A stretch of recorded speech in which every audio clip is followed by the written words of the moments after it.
Kidlat News Updates. Mga balita ngayon, high-powered firearms sa Indanan Sulu, voluntaryong isinuko kasabay ng deklarasyon ng Stable Internal Peace and Security. Viral na FB live post na pambubugbog sa asawa, tinukoy na taga-Tuguegarao, pinagahanap ng pulisya. 4.87 million pesos na halaga ng puslit na sigarilyo na samsam sa checkpoint ops sa Cotabato at Lanao del Sur, 3 timbog. Ako po si Cesar Sorian para ihatid ang mga nangungunang balita sa buong kapuluan ngayon. 11 high-powered firearms, 2 mortar tubes at 1 rocket-propelled grenade o RPG launcher na may mga warhead ang voluntaryong isinuko ng mga residente ng Indanan Sulu bilang suporta sa Stable Internal Peace and Security o SIPS campaign ng pamahalaan. Naganap ang turnover sa Barangay Pasil sa pangunguna ng Department of the Interior and Local Government o DILG, 113rd Infantry Calis Brigade, 100th Infantry Kalasag Battalion, Philippine National Police o PNP at LGU Indanan sa ilalim ng Retooled Community Support Program o RCSP. Ayon kay Brigadier General Emmanuel Cabasan, Commander ng 113rd Infantry Calis Brigade, sumasalamin ang voluntaryong pagsuko ng mga armas sa lumalakas na tiwala ng mga komunidad sa mga programa ng pamahalaan para sa kapayapaan at seguridad.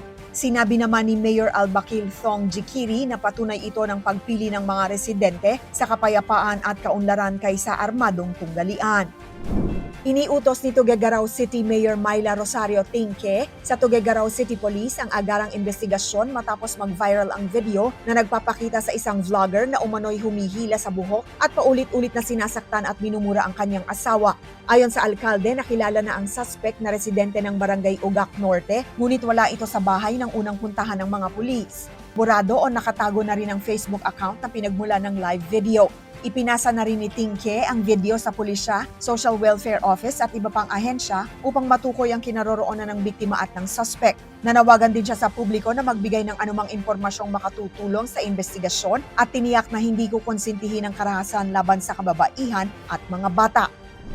Aabot sa 4.87 million pesos na halaga ng pinaghihinalaang puslit na sigarilyo ang nasamsam sa magkahiwalay na checkpoint operations sa Cotabato at Lanao del Sur na ikinaaresto ng 3 suspect. Sa Midsayap, Cotabato, nasabat ng pinagsanib na puwersa ng Midsayap Municipal Police Station, 2nd CPMFC, RID-12 at HPG North Cotabato ang 3,300 rims ng sigarilyo na nagkakahalaga ng 2.82 million pesos matapos tangkaing takasan ng 2 suspect ang checkpoint noong July 23, Huwebes. Sa Malabang, Lanao del Sur, gabi ng July 22, Miyerkules, isa pang suspect ang arestado nang mabawi ang 2,400 rims ng hinihinalang kontrabando na nagkakahalaga ng 2.05 million pesos. Naharang din ang mga sasakyang ginamit sa transportasyon. Inihahanda na ang kaukulang kaso laban sa mga naarestong lumabag sa Customs Modernization and Tariff Act at iba pang umiiral na batas. Para sa Kidlat News Channel, ako si Rosalyn Sinchonko, nag-uulat. Ako po si Cesar Sorian, kasama nyo sa bawat pagputok ng balita.